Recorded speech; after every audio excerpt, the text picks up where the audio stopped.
Les indicateurs économiques sur Madagascar sont tous actuellement négatifs et dissuadent les investisseurs de s'engager dans le pays, ce qui entrave la lutte contre la pauvreté. Cela touche particulièrement aussi le secteur touristique. Le taux d'inclusion financière à Madagascar demeure faible, où seuls 29% des Malgaches bénéficient des services fournis par les opérateurs financiers. Il est essentiel que les Malgaches apprennent à gérer leur argent dès leur plus jeune âge.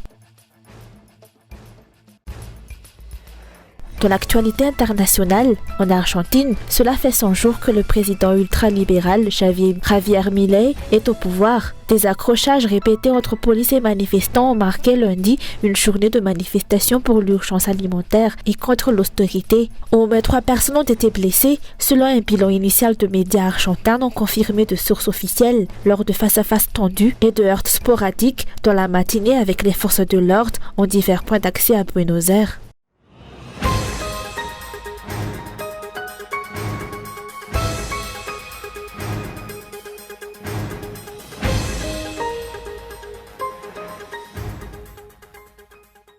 Les indicateurs économiques sur Madagascar actuellement sont tous négatifs et dissuadent les investisseurs de s'engager dans le pays, ce qui entrave la lutte contre la pauvreté. La situation actuelle, caractérisée par le mauvais état des routes, des problèmes d'insécurité et d'électricité, suscite des inquiétudes quant à la viabilité des entreprises. De nombreux établissements ont fermé leurs portes et l'on craint que ce nombre ne continue d'augmenter. En ce qui concerne le secteur du tourisme, les opérateurs ont souligné que les affirmations selon lesquelles ce secteur s'est redressé depuis l'avènement de la pandémie de Covid-19 sont erronées.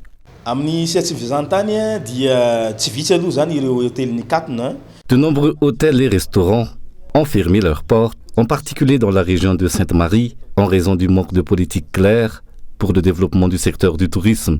De plus, la corruption entrave également la croissance de ce secteur, d'autant plus que Madagascar figure parmi les pays les moins bien classés, selon le dernier indice de perception de la corruption. Cette situation décourage les investisseurs de s'engager dans le domaine du tourisme à Madagascar.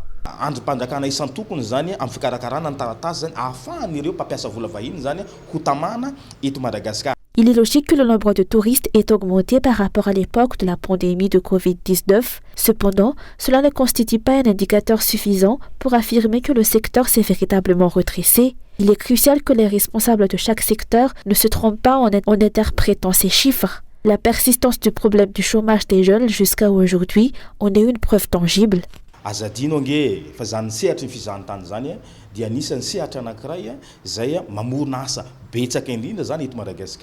Le secteur du tourisme est l'un des secteurs qui contribue le plus à la création d'emplois à Madagascar, car il est transversal. Affirmer que le climat des affaires dans le tourisme s'améliore n'est pas juste, comme en témoigne le taux élevé de chômage chez les jeunes. De plus, de nombreux guides accompagnateurs n'ont pas encore pu retrouver leur emploi précédent, certains ayant dû se reconvertir pendant la période de la pandémie de Covid-19.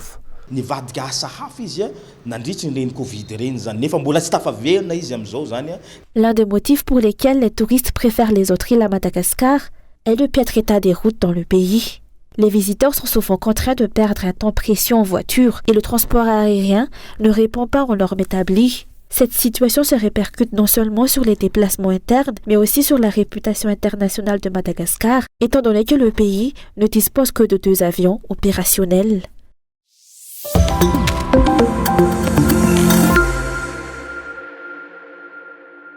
L'État malgache n'a pas fourni le rapport nécessaire sur la saisie et le contrôle des stupéfiants, ce qui complique l'élaboration d'un plan de soutien au pays pour lutter contre ce fléau, a déclaré l'Organe international de contrôle des stupéfiants, OICS.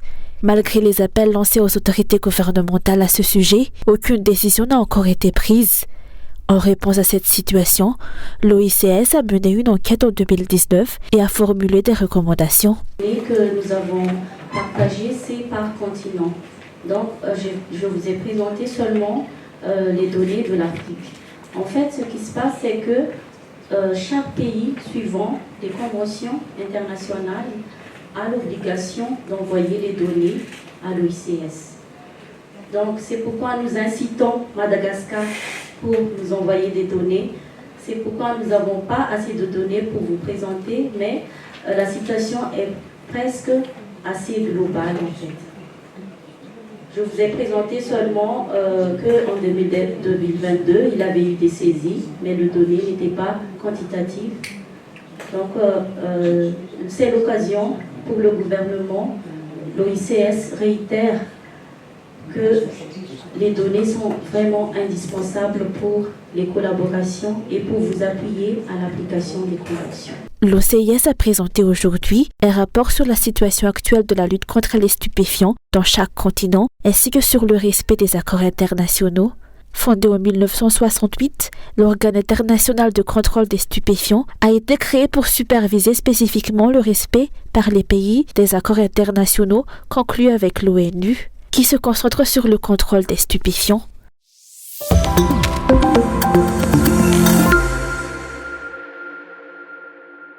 L'empressement du gouvernement à mettre en place 91 centres d'encadrement en 100 jours suscite des inquiétudes parmi les acteurs du secteur minier. Une énième décision prise dans la hâte par le gouvernement qui risque d'engendrer davantage de problèmes sans une prise de précaution adéquate.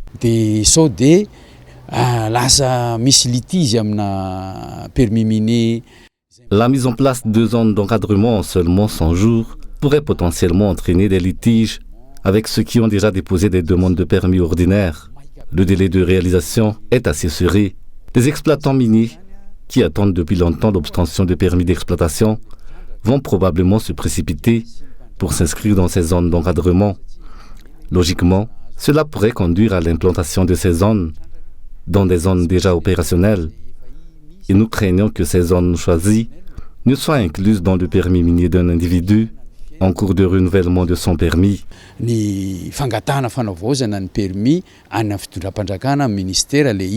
Le défaut d'établissement adéquat du Comité national des mines et de ses branches au niveau local suscite également des préoccupations.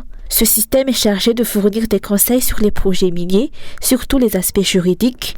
De plus, les limitations de la coopération entre le ministère et le BCMM au bureau du cadastre minier de Madagascar soulèvent des questions. Le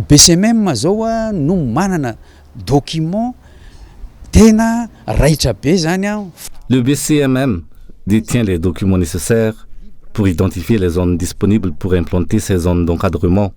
Cependant, la coopération entre le ministère et ce département n'est pas claire. Alors que le régime actuel entame son deuxième mandat, nous insistons sur la réalisation de sa promesse de délivrer 50 permis d'exploitation et son PRE. Plutôt que de se concentrer sur l'établissement de zones d'encadrement, nous pensons que cela devrait être la priorité du gouvernement au cours des 100 premiers jours.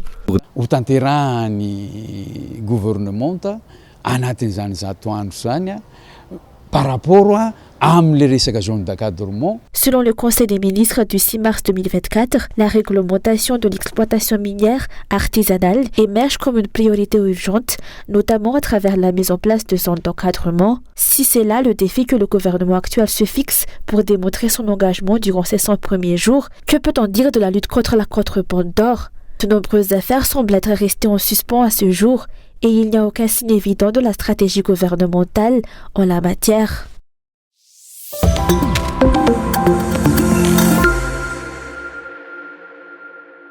Le taux d'inclusion financière à Madagascar demeure faible, où seuls 29% des Malgaches bénéficient des services fournis par les opérateurs financiers, d'après la dernière enquête nationale réalisée selon les responsables du ministère de l'économie et des finances. Le manque d'accès à ces divers services constitue l'un des obstacles majeurs dans la lutte contre la pauvreté.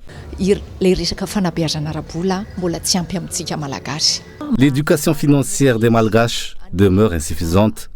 Elle doit être inculquée dès le plus jeune âge, en initiant les individus au concept d'épargne et de gestion responsable de l'argent. Comprendre comment gérer ses finances est essentiel, car l'argent, bien utilisé, peut apporter de nombreux avantages personnels. Les services financiers, comprenant l'épargne, les prêts, les assurances, ainsi que les modes de paiement, tels que les cartes bancaires, les chèques et les transactions via mobile money, sont autant d'outils permettant aux individus d'améliorer leur quotidien, leur niveau de vie et de dynamiser leur activité économique. il est essentiel d'enseigner à chacun, dès son plus jeune âge, les notions d'épargne et de gestion financière afin de favoriser une croissance progressive de ses ressources. Cette éducation financière généralisée contribuera à renforcer l'économie nationale en favorisant une meilleure utilisation des ressources financières à disposition. Les enfants doivent recevoir une éducation financière dès leur jeune âge, en commençant par l'importance de l'épargne. Ils doivent apprendre que la capacité à épargner et à gérer leur argent dès leur jeune âge leur permettra de réaliser des bénéfices à l'avenir, même avec de petites sommes. L'essentiel est qu'ils acquièrent les compétences nécessaires, par exemple, pour éviter les dépenses excessives et ainsi soulager leurs parents. Limiter ces dépenses signifie épargner, et en épargnant, on se prépare pour l'avenir. La Global Money Week se tient à Mahamasn et offre à chacun l'opportunité d'acquérir les compétences nécessaires pour gérer judicieusement son argent et le faire fructifier à travers une variété d'actions et de méthodes.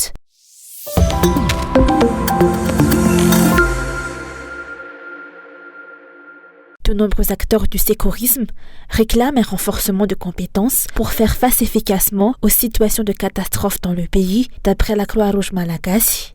En effet, afin de se préparer et de se protéger en amont d'une éventuelle catastrophe, il est essentiel de renforcer les compétences de chaque intervenant, parmi lesquels figurent les 10 333 volontaires actifs au sein de la Croix-Rouge malagasy à travers l'île.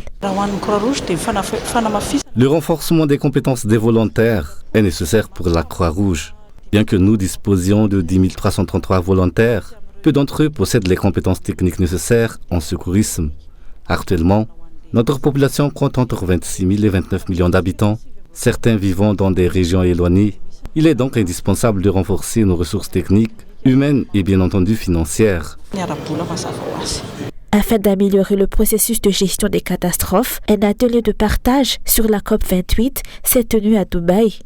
Une occasion pour l'élaboration des projets annuels sur les 4 piliers de la gestion de risque dans le cadre de l'initiative Early Warning for All. Cette initiative Early Warning est lancée par les Nations Unies sous la coordination du secrétaire général de l'ONU, Antonio Guterres. Son objectif est d'assurer que chaque individu sur la planète soit protégé grâce à des systèmes d'alerte avancés d'ici 2027. La capacité de se préparer et de réagir promptement en cas de catastrophe est garantie par les 4 piliers de la gestion des risques. Bien que des initiatives aient été lancées, des efforts doivent encore être accomplis, en particulier dans les zones identifiées comme étant vulnérables.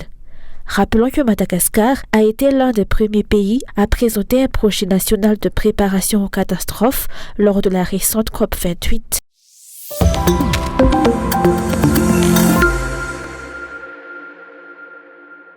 Le secteur de l'enseignement supérieur à Madagascar a été largement négligé au cours des 10 dernières années, en particulier en ce qui concerne la formation des travailleurs sociaux, ont souligné les responsables de la FTPST ou formation professionnalisante en travail social et développement.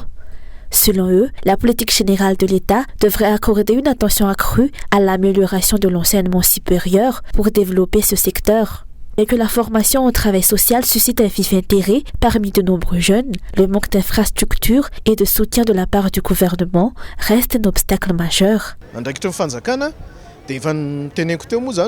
Nous sollicitons le soutien du gouvernement pour le secteur de l'enseignement supérieur, car actuellement, l'accent est principalement mis sur l'éducation de base.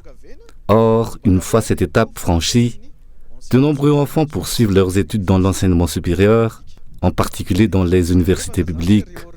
Il est impératif de réorienter la politique générale de l'État afin de donner une place à l'enseignement supérieur et de valoriser les jeunes. De plus, il est crucial de reconnaître l'importance de la recherche et du développement, car le domaine du travail social est en constante évolution. En évolution, on a une dynamique travail social. Les travailleurs sociaux jouent un rôle indispensable dans divers secteurs et entreprises, en particulier à Madagascar à l'heure actuelle. Par exemple, au sein de la CNAPS, le nombre limité de travailleurs sociaux entrave l'accompagnement efficace des membres vulnérables et âgés, a déclaré aujourd'hui le directeur général de la CNAPS. Le nombre de travailleurs sociaux est nettement insuffisant par rapport aux besoins de la société. À la CNAPS, Par exemple, il y a 97 000 membres vulnérables qui nécessitent l'intervention de travailleurs sociaux, dont 22 000 à Antananarivo. Avec le nombre actuel de travailleurs sociaux au sein de la CNAPS, seulement 7% des membres vulnérables ont pu être suivis en 2022. La promotion du domaine du travail social revêt une importance capitale pour le développement du capital humain. La protection sociale à Madagascar nécessite la contribution de l'ensemble des acteurs, y compris le gouvernement. La célébration du 20e anniversaire de la FPTST a eu lieu aujourd'hui à l'hôtel de ville à Nalakeli.